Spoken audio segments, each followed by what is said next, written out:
Good afternoon. Good afternoon, sir. Good Good afternoon, sir. Good afternoon, sir. Good afternoon. तो last time पे आप लोगों को job sequencing समझ में आ गई थी?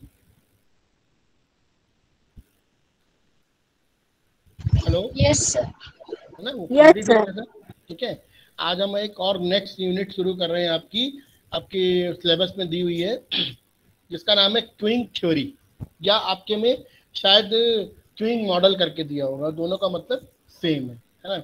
और ये भी आज आपकी फिनिश हो जाएगी। ये सब ऐसी है, मैंने आपको बोला है, केवल जो आपकी पहली यूनिट है वो सबसे बड़ी है, क्योंकि उसमें बहुत सारी चीजें थी। LPP, LPP formulation, LPP solution bye graph, LPP solution bye simplex, जो कि मैंने अभी आपको सिंप्लेक्स नहीं पढ़ाया है।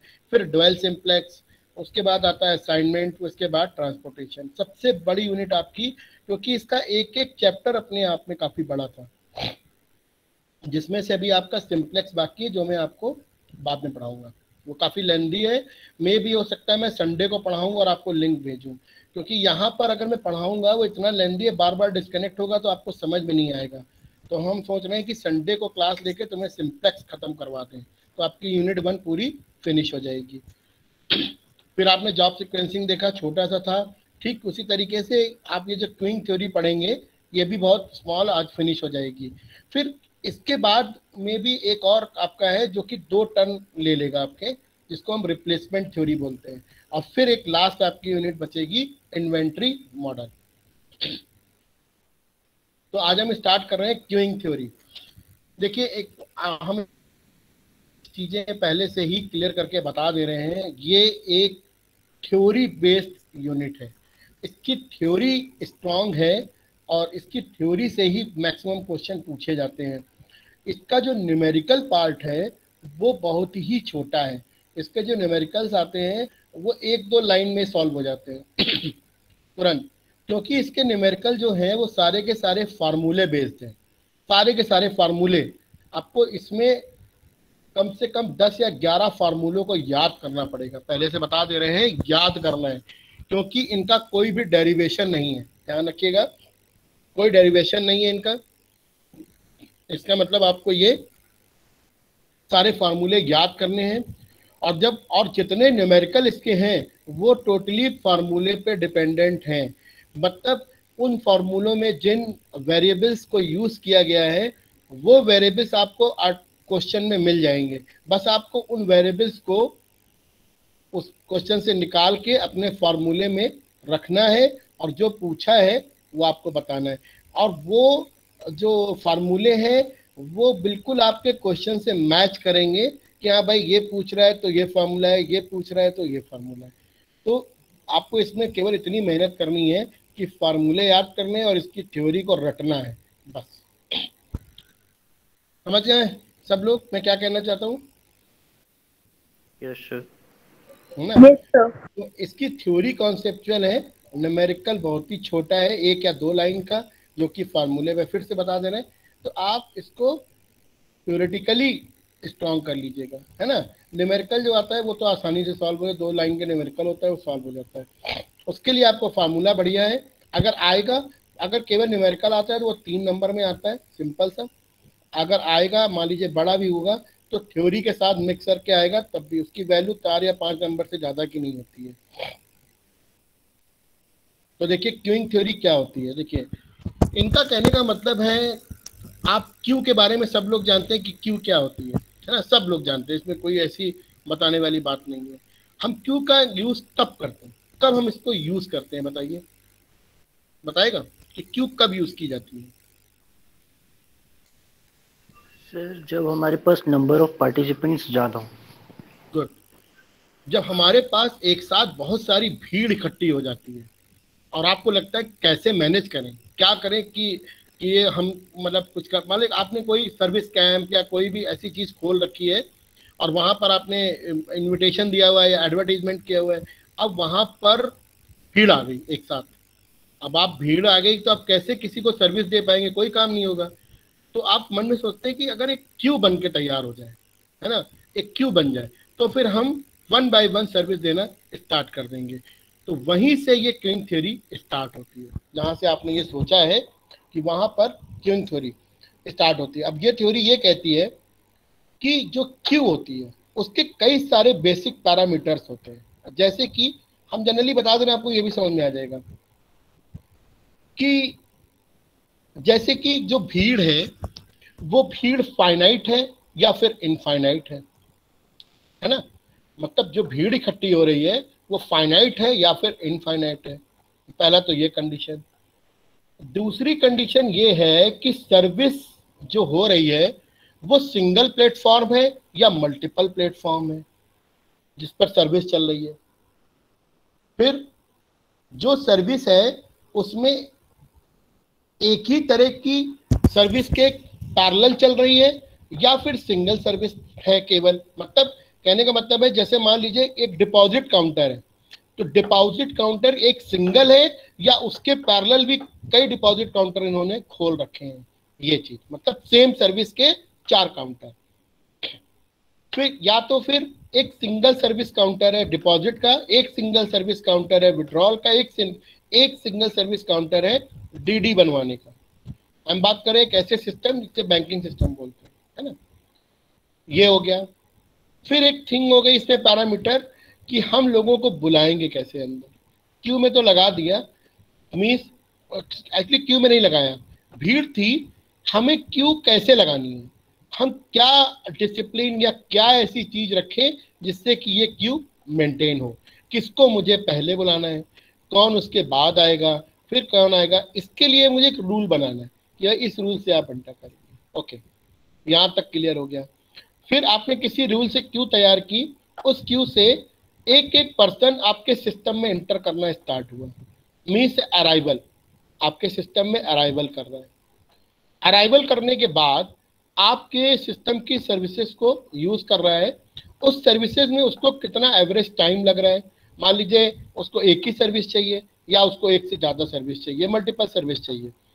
अब वो उससे वर्किंग अपना कंप्लीट करके और यहाँ से आउट हो गया आपके सिस्टम से, तो उसका अराइवल टाइम क्या था। Arrival time means including the waiting time, उसको कितनी देर आपके सिस्टम में आने के लिए वेट करना पड़ा, प्लस उसकी सर्विस में जितना टाइम लगा वो टोटल टाइम क्या है और कब वो उससे बाहर निकला। These are the basic factors of regarding the queuing theory. अब आपको ये जैसे मैंने समझाया है ये काफी सिंपल उसी टाइप से यहाँ पर इनको समझाया गया है। फिर उसका एक जनरलाइज मॉडल तैयार किया है, जनरलाइज मॉडल, जनरल। फिर उस जनरलाइज मॉडल को कई स्पेसिफिक मॉडल में कन्वर्ट किया गया है। जैसे कि मैंने आपको जॉब सीक्वेंसिंग में बताया था कि कई सारे मॉडल हैं, लेकिन हमको पढ़ना कौन सा है, एंड जॉब थ्रू 2 मशीन्स। तो यहाँ पर भी एक जनरलाइज मॉडल तैयार किया है जिसके कई सारे वेरिएशन से हम या फिर ये कहें कि कई सारे स्पेसिफिकेशंस बाद में तैयार किए गए हैं अलग अलग। अब फिर यहीं पर बात आती है कि हमको कौन सा मॉडल पढ़ना है। हमको केवल एक सिंगल मॉडल पढ़ना है। इसमें भी आपको केवल एक ही टाइप का मॉडल पढ़ना है जो हम आपको पढ़ाएंगे। और बेसिक इसमें कैसी क्या चीजें यूज की जाती हैं, थोड़ा सा आपको नए नए लगेंगी चीजें, बट आपका उसके न्यूमेरिकल से कोई लेना देना नहीं है ना, क्योंकि आपको वहां पर वो चीजें यूज नहीं करनी है, क्योंकि वो ना तो उसका डेरिवेशन दिखाना है ना आपको वैसे कुछ यूज करना है, आपको केवल अपने फार्मूले में उन चीजों को यूज करना है। ठीक, इतना सा मुझे आपको इंट्रोडक्शन देना था इसके बारे में ताकि आप इसको इजी समझ सकें। तो समझ में आया जो मैंने आपको बोला है पूरा?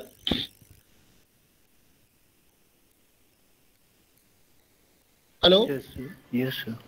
आवाज क्लियर आ रही है सबको? Yes sir. Yes sir. Yes sir. चलिए, तो आपको ये दिख रहा है स्क्रीन में। पहली तो वो सिंपल बता रहा है कि क्यू के बारे में कि क्यू कहाँ लगती है। बहुत सारी, देखो कह रहा है मूवी टिकट खरीदने के लिए बैंक में, ग्रोसरीज में, पैकेज, जहाँ चाहिए आप वहाँ पर क्यू सिस्टम को एनालाइज कर सकते हैं और देख सकते हैं। अनयूजुअली लॉन्ग वेट, हाँ वेट भी कर रहा है भाई, क्यू में लगे हैं तो आप वेट ही तो कर रहे हैं। जिस समय आप क्यू पे लगे हैं तो वेट ही कर रहे हैं आप अपनी चांस आने का। तो उन्होंने बोला the queuing model are very useful for determining how to operate a queuing system in the most effective way if too much service capacity to operate the system involve expensive cost. The model enables finding an appropriate balance between the cost of the service and the moment of waiting. कोई disconnect तो नहीं हुआ इस समय? Hello sir. अच्छा okay, बता देना अगर आपको लगे आवाज वाइस किसी में तो तुरंत इन्फॉर्म करना। तो कह रहा है कि क्विंग मॉडल को एक वेरी यूजफुल मॉडल होता है जिससे कि हम एक क्विंग सिस्टम को समझते हैं, उसको डिटरमाइन करते हैं और फिर उस क्विंग मॉडल में जो सर्विसेज हैं या उनके जो कॉस्टिंग आ रही है। अब कॉस्टिंग यहाँ पर दो तरीके की है, एक सर्विस कॉस्टिंग और एक टाइम कॉस्टिंग। मतलब टाइम भी एक कॉस्ट माना जाता है, भाई आपका भाई आप नहीं होते, मेरा इतना समय मेरा बर्बाद हुआ, तो बर्बाद या पैसे बर्बाद हुए, आप दोनों को आप कॉस्टिंग के रूप में ले सकते हैं।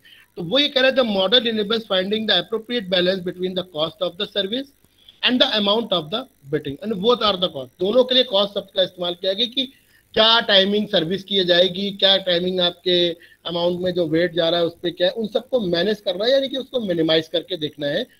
अच्छा, एक चीज मैं थोड़ा सा और बता दे रहा हूँ यहाँ पर मिनिमाइज करने जैसी कोई चीज नहीं है जिसको आप ऑप्टिमाइज करने की कोशिश करें। यहाँ पर एक सिस्टम बताया गया है, उसमें आपको ये बताया है कि इस सिस्टम में कुछ लोग आएंगे, एंटर करेंगे, है ना, वो आप और इंटर ऐसे करेंगे किसी न किसी डिसिप्लिन, जो क्यू लगी होगी किसी डिसिप्लिन में लगी होगी, फिर आप अंदर अपने सिस्टम में सर्विस प्रोवाइड कराएंगे, उनको जब सर्विस कंप्लीट हो जाएगी वो सिस्टम से बाहर चले जाएंगे, है ना। तो हमको यहाँ पर जो पैरामीटर्स है उनको मेंटेन करके मुझे केवल ये बताना है कि वो कब आया, क्यू की कितनी लेंथ थी, कितनी देर पर्सन ने वेट किया और कितनी देर में उसकी सर्विस कंप्लीट हुई। कुछ इस टाइप के क्वेश्चन हमको इसमें यहाँ पर अराइज होंगे जिसको मुझे सॉल्व करना है। ओके राइट, समझ में आया? Yes sir. Okay, this is the block diagram, simple सा। स्टार्टिंग इनपुट सोर्स आपकी पॉपुलेशन होती है, पब्लिक होती है जो इनपुट करती है ना। और क्यू डिसिप्लिन, क्यू आपने किस डिसिप्लिन में लगाई हुई है, अभी हम आपको ये फैक्टर्स जो है अभी आपको एक एक करके डिस्क्राइब करेंगे। And there is the service, ये सॉरी इसको आप करेक्शन कर लीजिएगा, ये सर्विस मैकेनिज्म लिखा हुआ है। सर्विस मैकेनिज्म क्या है आपका, या क्या कैसी में आपने इस्तेमाल की है सर्विस को, है ना, या टाइप भी बोल सकते हैं आप, हटा करके सर्विस टाइप भी लिख सकते हैं। उसके बाद ये सर्व्ड हुआ और यूनिट आपकी बाहर चली गई। हम आप ये मान के चलते हैं कि एक पर्सन है, सिंगल पर्सन को कंसीडर करके देखते हैं, तो वो इनपुट सोर्स हुआ, वो किसी डिसिप्लिन में क्यू में लगा हुआ था, किसी सर्विस को उसको प्रोवाइड की गई, सर्विस उसकी सर्व हो गई और वो यूनिट निकल के बाहर चली गई।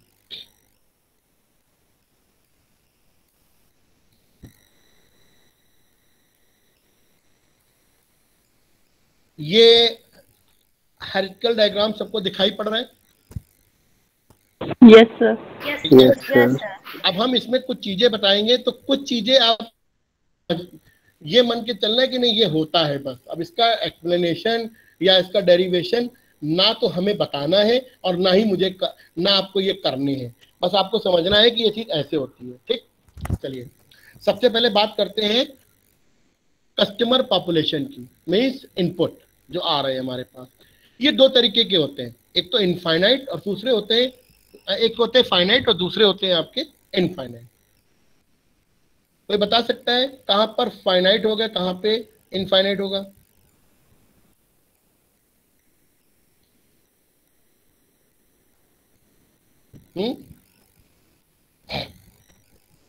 अभी क्यों की बात नहीं चल रही है, अभी तो हम बात कर रहे हैं कि पॉपुलेशन क्या है कस्टमर की, फाइनाइट या इनफाइनाइट? Sir infinite. नहीं, दोनों होते हैं। मैं पूछ रहा हूँ कि फाइनाइट आप किसको बोलेंगे, इनफाइनाइट? एक एग्जांपल देके बताइए।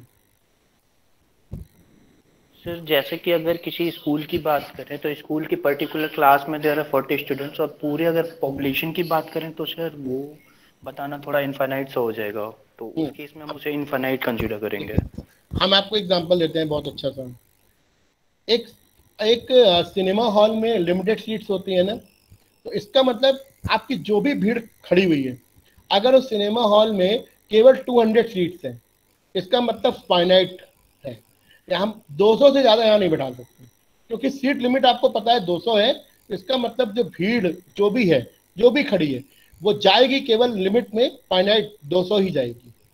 अब इनफाइनाइट कंडीशन क्या होगी, जो मैंने अभी आपको बोला, आप कैंप लगा के कहीं सर्विस दे रहे हैं, उस जगह पर इनफाइनाइट भीड़ आपके सामने खड़ी होगी और उसमें आप कोई क्राइटेरिया नहीं लगा सकते, है ना, कि हम किसको, क्योंकि आपने कैंप ही ऐसे लगाया हुआ है, आपने कैंप लगाया और ये सर्विस दे रहे हैं, तो वहां पे आप इनफाइनाइट भीड़ होगी।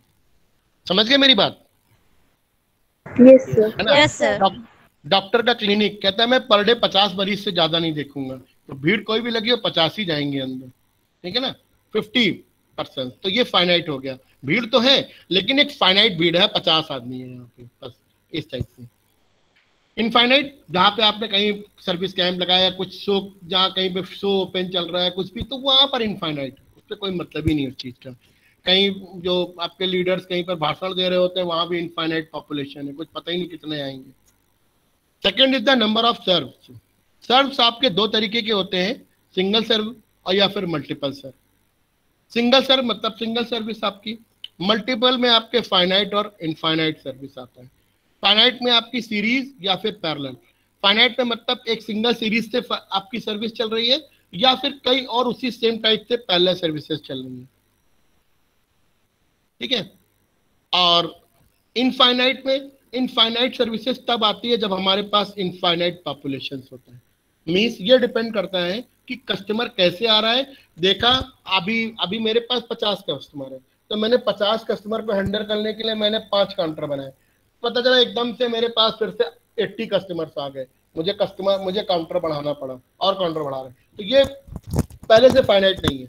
मीन्स इनफाइनाइट पॉपुलेशन में मेरे इनफाइनाइट सर्विसेज बनानी पड़ेंगी। समझ गए? Yes sir. है ना? Yes sir. बेटा ये थ्योरी है, ये पूरा चैप्टर आपका थ्योरी मैक्सिमम, मतलब आप मान के चलिए 70% थ्योरी है और 30% में छोटे छोटे न्यूमेरिकल्स है। उसके बाद आती है क्यू डिसिप्लिन। इस पे ये पूछा जाता है कि what is the queuing problem, explain the parameters of this characteristics of the queuing models. तो ये सब कैरेक्टरिस्टिक्स है, यही सब आपको लिखने हैं उसके अंदर। आप कह रहे क्यू डिसिप्लिन क्या होता है? डिसिप्लिन आप जानते हैं, या तो FCFS होता है, first come first serve basis पे क्यू बनवाते हैं, प्रियोरिटी बेसिस पे बनवाते हैं, या फिर रैंडम, कुछ नहीं ऐसे ही। प्रियोरिटी क्या होती है? सपोज आपने जी क्वालिफाई किया है, जेई मेंस आपने क्वालिफाई किया है, तो आप किसको सबसे पहले चांस मिलेगा, कोई बताएगा? सर जिसकी रैंक ज्यादा होगी, लाइक कम गुड होगी। गुड। Yes sir. ये क्यू सेट की जाएगी, उसमें प्रियोरिटी होएगी रैंकिंग, जिसकी रैंक सबसे 1 2 इस साइड से, तो वो जो क्यू लगेगी वो रैंकिंग के अकॉर्डिंग लगेगी। या भीड़ बाहर लगी भी है तो बुलाया किसको जा रहा है, किस डिसिप्लिन से? रैंकिंग के डिसिप्लिन से अनाउंस किया जा रहा है, जिसकी रैंकिंग 1 है वो 2 3 एंड सो। तो ये प्रायोरिटी होगी। इसमें फर्स्ट कम फर्स्ट सर्व वाला नहीं है, रैंकिंग से फर्स्ट कम फर्स्ट सर्व, जो सबसे पहले पहुंचा वो। And what is the random? Random का कुछ पता ही नहीं कि कौन जा रहा है, कैसे आ रहा है। मान लो कोई ऐसी सर्विस है जहां पर पूरे दिन में 2 आदमी आ रहे हैं, 3 आ रहे हैं, तो वो रैंडम नहीं हो, वो कोई भी जाके वहां पर सर्विस ले रहा है, तो वो एक्चुअली में क्यू भी कह सकते हैं, नहीं भी, दोनों बातें हैं, रैंडमली कोई भी पहुंच गया, है ना। उसके बाद आपका आता है ये 2 चीजें बेसिक, जिसको हम बोलते हैं arrival time and the service time. अभी मैंने आपको बताया कि अराइवल कब हुआ, अराइवल में मतलब उसको वेटिंग करनी पड़ी, कब अंदर पहुंचा है, और सर्विस टाइम वो जहां पर उसकी सर्विसेज स्टार्ट हो गई थी सिस्टम के अंदर। एक्चुअली में ये दोनों चीजें एक डिस्ट्रीब्यूशन से सॉल्व की जाती है, और वो डिस्ट्रीब्यूशन आपको नीचे दिख रहे हैं, Poisson distribution, constant distribution, general distribution and airline distribution. ये 4 तरीके के डिस्ट्रीब्यूशन होते हैं, और ये आपके कैसे बताएं, ग्रेजुएशन लेवल पे ये डिस्ट्रीब्यूशन पढ़ाए जाते हैं स्टैटिस्टिक्स या ऐसे सब्जेक्ट्स में, मैथमेटिक्स वगैरह में। तो ये एक तरीका है डिस्ट्रीब्यूशन का। आपको ना तो ये डिस्ट्रीब्यूशन पढ़ने हैं और ना ही इनके डेरिवेशन के बारे में जानना है। वो खाली ये बताते हैं कि ये अराइवल जो डिस्ट्रीब्यूशन है ये इसमें है, ये सर्विस डिस्ट्रीब्यूशन है ये इसमें है, तो मतलब पॉइजन में है, या दोनों के दोनों पॉइजन में है, मतलब अराइवल और सर्विस दोनों पॉइजन डिस्ट्रीब्यूशन है। इसमें आपका एक एक्सपोनेंशियल डिस्ट्रीब्यूशन भी आता है, उसमें भी होता है कि अराइवल है तो या सर्विस दोनों में आ रहा है। तो ये ऐसी सर्विसेज हैं, इनको हमें ना कोई इसके डीपली मुझे डिस्ट्रीब्यूशन पढ़ना है, ना ही मुझे इसके डेरिवेशन। ये केवल हमें पहचानना है कि भाई ये उसमें क्वेश्चन में दिया होता है कि ये पॉइजन डिस्ट्रीब्यूशन से आ रहा है ये, बट हमें इसका कोई यूज नहीं करना है, बस इतना आप अपने दिमाग में रखिए, ठीक। ये आपको थ्योरेटिकली समझना है कि मतलब थ्योरी में मुझे क्या लिखना है इस चीज के बारे में, बस वो। उसके बाद आती है characteristic of the queuing system. तो इसके बेसिक कैरेक्टरिस्टिक्स आपके 3 ही होते हैं। बेसिक, इतना बड़ा जो मॉडल तैयार किया गया है उसमें से 3 बेसिक चीजें, output source, queue discipline and the service mechanism. Input source, queue discipline and the service mechanism. तो पहला आपका इनपुट सोर्स में आता है, one characteristic of the input source is the size. Size मतलब कस्टमर पॉपुलेशन कितनी जा रही है आपकी। The size is the total number of units that might require service from time to time. जितनी भीड़ खड़ी है आप जिसको टाइम से टाइम सर्विस देंगे। It may be assume to be finite और इनफाइनाइट। ये फाइनाइट भी हो सकती है और ये इनफाइनाइट भी हो सकती है। तो देखो इन्होंने एक लाइन नीचे लिखी हुई है, वही मैं आपसे कह रहा था, the customer assumptions is that they generate according to the Poisson distribution at a certain average time। तो ये assumption माना है कि हमने मान लिया कि एक certain average rate है जिसको इन्होंने एक Poisson distribution से बनाया गया। एक्चुअली में होता क्या, मैं आपको बता देता हूँ इसे थोड़ा सा मैथमेटिक्स के बारे में कि Poisson distribution क्या होता है। किसी ने पढ़ा है अभी तक इसको? No sir. है ना? नो देखो क्या सर। होता है, हम थोड़ा सा मैथमेटिक्स समझा दे रहे हैं, हम डिस्ट्रीब्यूशन में नहीं जाएंगे। सपोज हम एक बैंक का एनालिसिस कर रहे थे और मुझे ये पता करना है कि यहाँ लोग कैसे पर डे कितने आते हैं। तो हमने क्या किया, चेक किया। मैंने देखा सुबह 10 से 12 बजे तक करीबन 100 लोग आते हैं, 90 से 100 के आसपास। ओके, फिर मैंने चेक किया कि 12 से लेकर के 2 बजे तक मैंने एनालाइज किया कि लगभग 50 to 60 लोग आते हैं। उसके बाद मैंने देखा आफ्टर लंच के बाद मैंने देखा इवनिंग टाइम में 3 से 5 के बीच में केवल 20 या 30 लोग आ रहे हैं वर्किंग। अब मैंने क्या किया, इसको एनालाइज किया कम से कम हफ्ते भर 15 दिन, इस तरह से देखा क्या डे बाय डे इतना। फिर इनका ये जो आपने निकाला इन आंकड़ों को मैच कराया, हाँ लगभग ऐसे ही लगभग एवरेज में आ रहे हैं। फिर हमने क्या किया, पहले इन तीनों टाइम जोन में अलग अलग एवरेज निकाला कि भाई इतना सुबह एवरेज आया, इतना दोपहर में, इतना शाम को।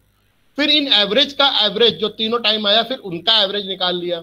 हाँ भाई ये तो मैंने ये बताया कि एक्चुअल में पूरे दिन में पूरा काउंट करने के बाद ये आया कि लगभग 100 से 100 मतलब एक 120 से 135 या 130 तक कस्टमर पर डे बैंक में आ रहा है। तो ये चीज पॉइजन डिस्ट्रीब्यूशन से निकाली जाती है। आप समझते हैं? Yes sir. अब आगे समझिए है ना। तो हमें डिस्ट्रीब्यूशन नहीं पढ़ना है, हमें उसका लॉजिक समझना है कि वो क्या कह रहा है। तो कह रहा है customer assumption is that they generate according to the Poisson distribution at a certain average rate. वो जो एक एवरेज मान के चलते हैं भाई इतना कस्टमर मेरे बैंक में पर डे आ रहा है। नाउ अब कुछ और इसी में है, therefore the equivalent assumption is that they generate according to the exponential distribution.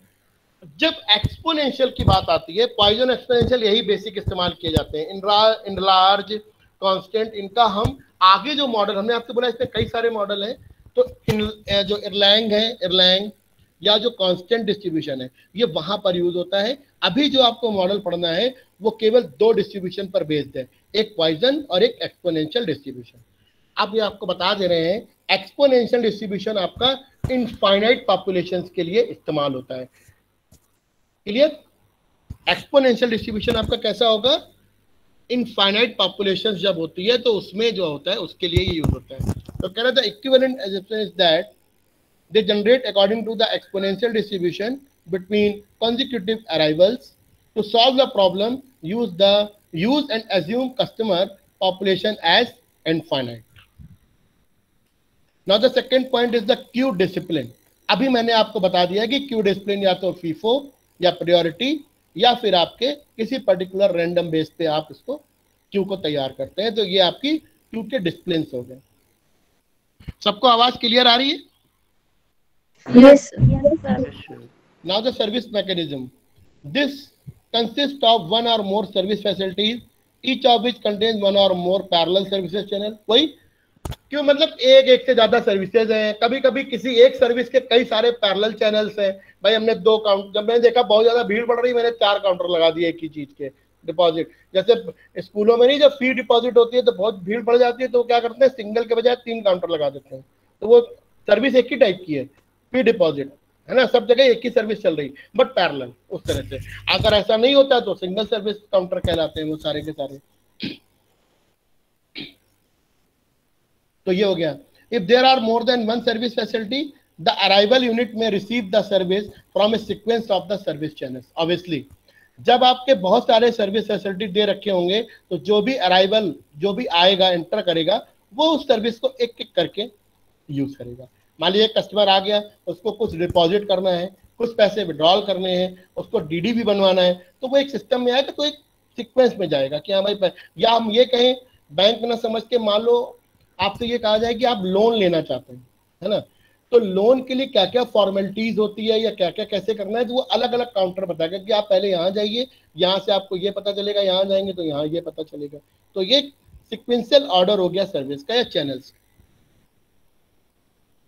चलिए अब हम सीधे सीधे यहाँ पर आते हैं, इसमें नीचे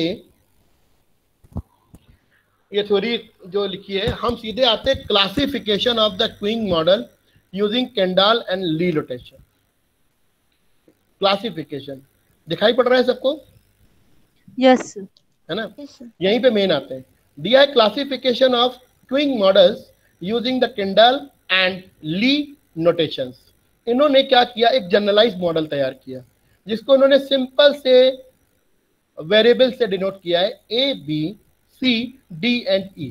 ठीक, इसको मॉडल जनरलाइज है। अब इसमें हम अपने अपने वैल्यू पुट करते जाएंगे और मॉडल को अलग अलग डिफरेंट या स्पेसिफिक मॉडल्स तैयार करना स्टार्ट कर देंगे। अब इन वैल्यूज का मतलब क्या है, पहले ये जान लेते हैं। A, the type of distribution of the inter arrival time, means ये कह रहा है, ए डिनोट करता है कि उसका जो अराइवल डिस्ट्रीब्यूशन है, एवरेज अराइवल डिस्ट्रीब्यूशन, वो क्या है। Second, B, the type of distribution inter service time, means average service time उसका क्या है, ये आपका बी बताता है। थर्ड, नंबर ऑफ सर्विसेज कैसी है, वो सी बताएगा, कैसी सर्विस है, सिंगल है, मल्टीपल है, ये बताएगा। D, capacity of the system, means जो सिस्टम है वो फाइनाइट ले रहा है या इनफाइनाइट पॉपुलेशन को ले रहा है। ठीक। ई, क्यू की डिसिप्लिन बताएगा, प्रायोरिटी है, एफसीएफएस है या फिर रैंडम है, उसके बारे में। एंड सबसे लास्ट जो कि मेंशन नहीं किया गया है यहाँ पर, एक्चुअली वो वेरिएबल का रिप्लेसमेंट लिखा हुआ है जिसको हम एम बोलते हैं। कहां पर, ए और बी की जगह पे, ए और बी की जगह पे इस एम को रिप्लेस किया जाता है, जिसको बोला जाता है arrival time follows the Poisson distribution and the service time follows the exponential distribution. ये मैंने आपको अभी ऊपर ही बताया था। तो ये दोनों चीजें कभी कभी सेम हो जाती हैं। कहने का मतलब आपको क्वेश्चन में दिया होगा कि अराइवल भी पॉइजन है और आपका सर्विस डिस्ट्रीब्यूशन भी पॉइजन है। कभी कभी कहेगा अराइवल भी एक्सपोनेंशियल है और सर्विस भी एक्सपोनेंशियल है। तो ये दोनों ही यूज किए जाते हैं इसके साथ में। जनरल मॉडल समझ में आया आपको? हेलो? Yes sir. है ना, तो आप ये आप समझ लीजिए, ये सब आपको याद ही करने हैं, सब चीजें आपको याद करनी है यहाँ पे। अब जो मॉडल मुझे रीड करना है वो मॉडल ये रहा। दिस इज द मॉडल जो हमें पढ़ना है। देखिए ए बी सी और डी के हिसाब से इसको बांटा है, M M 1 infinite and HCFS. M is the service time follows the exponent. इन्होंने एम को एक्सपोनेंशियल डिस्ट्रीब्यूशन में मान लिया है, means arrival and the service दोनों जो एम है आपके, एक अराइवल बता रहा है और एक सर्विस, दोनों एक्सपोनेंशियल है। 1 का मतलब हो गया सिंगल सर्विस मॉडल है आपका। इनफाइनाइट मतलब टोटल पॉपुलेशन बता रहा है, इनफाइनाइट है। और जो डिसिप्लिन अप्लाई किया है उसको बोला है FCFS, first come first serve. Okay right, समझ में आ गया मॉडल? यस ठीक है, उस जनरल मॉडल से अपनी वैल्यूज को पुट करके। अब इसी में बहुत सारी वैल्यूज और लगाई जाती है, अलग अलग तरह के डिसिप्लिन लगाए जाते हैं, अलग अलग तरह के डिस्ट्रीब्यूशन लगाए जाते हैं। तो इसके बहुत सारे मॉडल्स हैं, बट हमको केवल एक सिंगल मॉडल इसमें पढ़ना है। अब शुरू होते हैं आपके फार्मूले। ये रहा आपका सबसे पहला फार्मूला, जिसको कि इसी को हमें समझाना है, बाकी सब इसी पर बेस्ड है। जैसे ये दे रहा है, ये पहला फार्मूला है आपका यूटिलाइजेशन फैक्टर, या फिर हम इसको ट्रैफिक इंटेंसिटी भी बोलते हैं। मतलब यूटिलाइजेशन फैक्टर कॉमा लगा लेना, इसको हम ट्रैफिक इंटेंसिटी भी बोलते हैं, ऑब्लिक यूटिलाइजेशन पैरामीटर भी बोलते हैं, ऑब्लिक बिजी पीरियड भी बोलते हैं। मतलब एक सिस्टम, इसको बोलेंगे एक सिस्टम का यूटिलाइजेशन कितना हुआ। मतलब अगर बात करें, अगर पूरी भीड़ आ गई, वो आपके सर्विस में चली गई, मतलब सेंटर पे पूरा काम खत्म हुआ, सब लोग निकल के बाहर चले गए, है ना, तो वो कह रहे हैं कि यूटिलाइजेशन फैक्टर क्या निकला, कितना यूटिलाइज हुआ सिस्टम, यूटिलाइजेशन क्या पैरामीटर्स निकले, क्या बिजी पीरियड था, ये सब एक ही चीज है। इसको निकाला कैसे जाता है, कोई ये सिंबल बता सकता है जो लिखा है?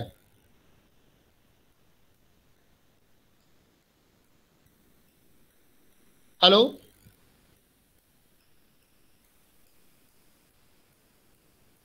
हेलो,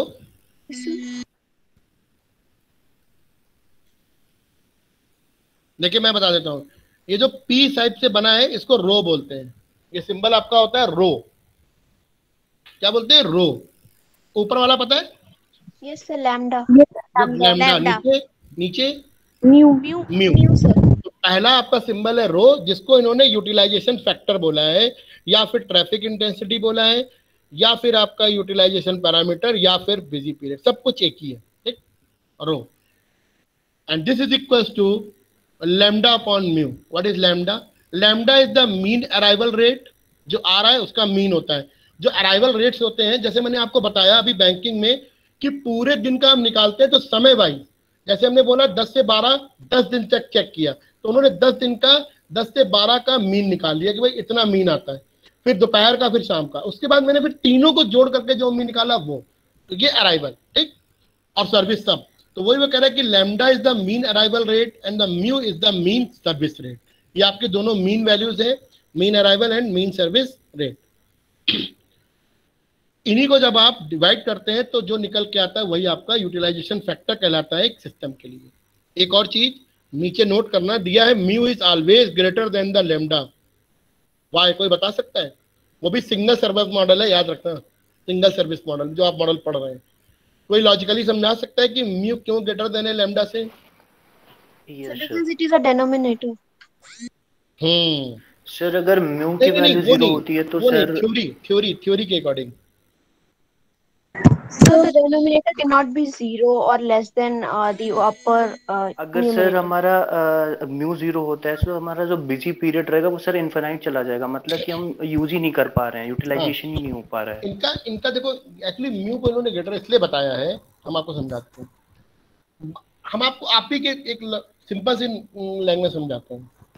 आप बैंक के बाहर खड़े हैं लाइन में, सपोज आपका तुरंत नंबर आ गया एंट्री लेने का, अब आप अंदर गए तो आपको कहां पर वो लगा मीन अराइवल, मतलब अराइवल की अगर बात करते हैं तो आपको तुरंत अराइवल मिल गया।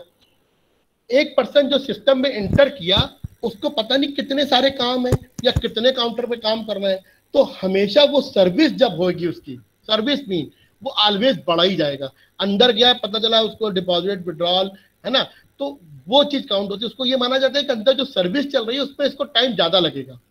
बाहर जो अराइवल है उसमें तो वो क्यू से फटाफट अंदर होता चला जाएगा, लेकिन अंदर जब सर्विस करने यूजर पहुंचेगा तो उसको टाइम लगेगा। इसीलिए उन्होंने म्यू वैल्यू को ग्रेटर माना है लॉजिकली। भाई सीधी सी बात है, जब आप जाते हैं अंदर किसी सिस्टम में तो वहां पर देर लगती है। सिनेमा हॉल्स पे जाते हैं, टिकट लेते हैं, क्यू लगते हैं, इस पे कितना टाइम लगता है? बहुत कम। लेकिन जैसे ही आप मूवी देखने बैठते हैं तो आप 2-2.5 घंटे के लिए एंगेज हो जाते हैं उस जगह पे। तो कहने का मतलब मीन सर्विस जो रेट जा रहा है वो ज्यादा होता है आपका लैम्डा से। अब आगे समझ में? Yes sir.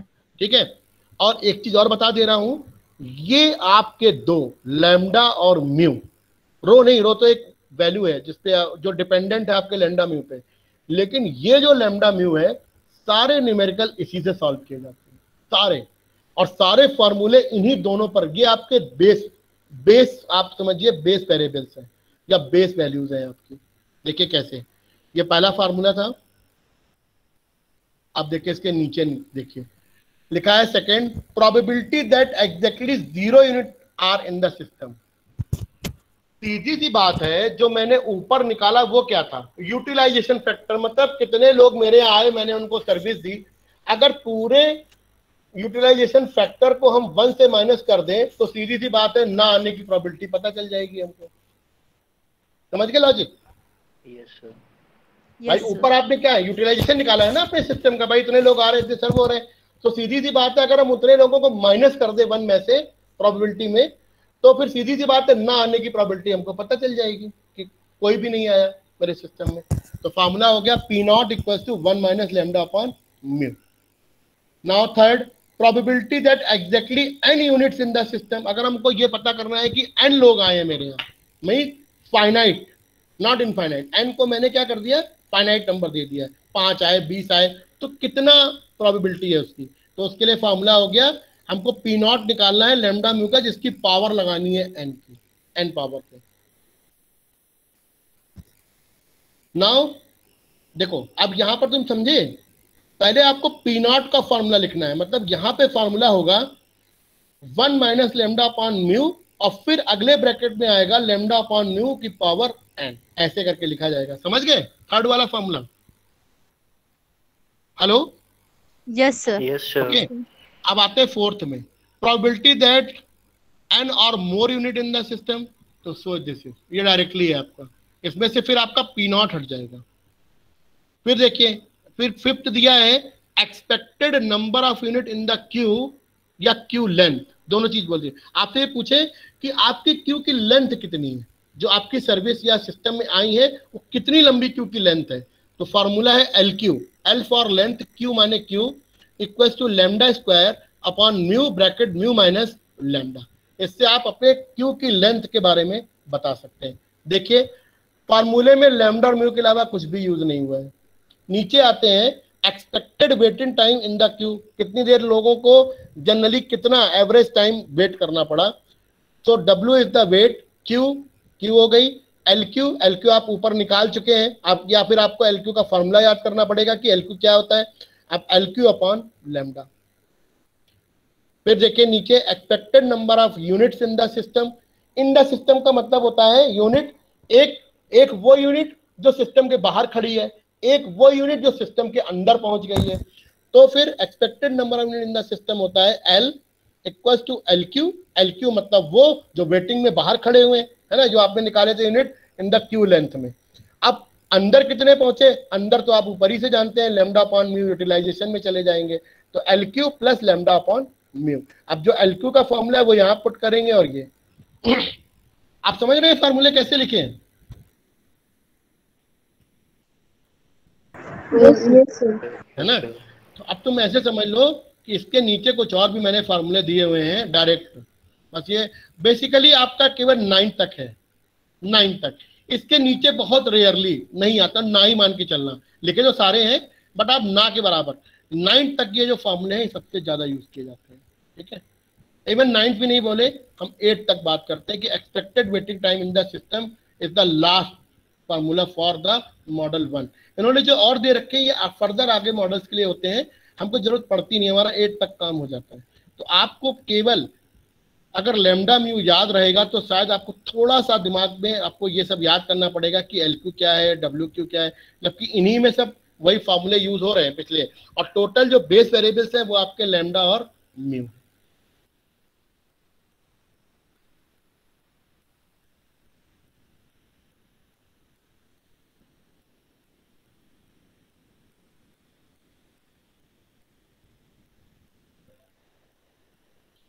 अब देखिए, अब हम आपको सीधे इसका एक न्यूमेरिकल, अब मैंने यहाँ पर 4 न्यूमेरिकल दिए जैसे मैंने जॉब सीक्वेंसिंग में दिए हुए थे। ठीक है, उसी तरह से मैंने यहाँ पर भी आपको 4 न्यूमेरिकल दिए समझने के लिए।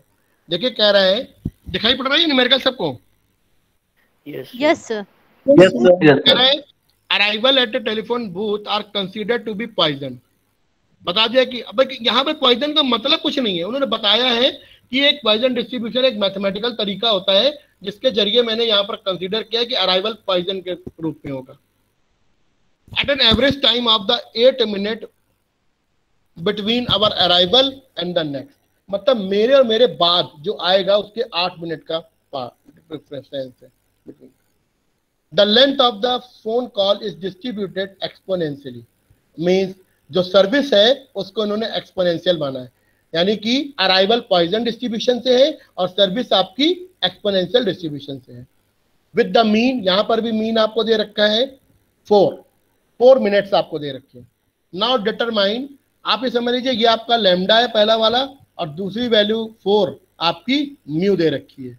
यही आपके लैम्डा अराइवल होता है रेट और म्यू आपका अराइवल सर्विस रेट होता है। अब इसने पूछा है ये 6 क्वेश्चन, इसमें देखिए सारे फॉर्मूले आपके यूज हो जाएंगे।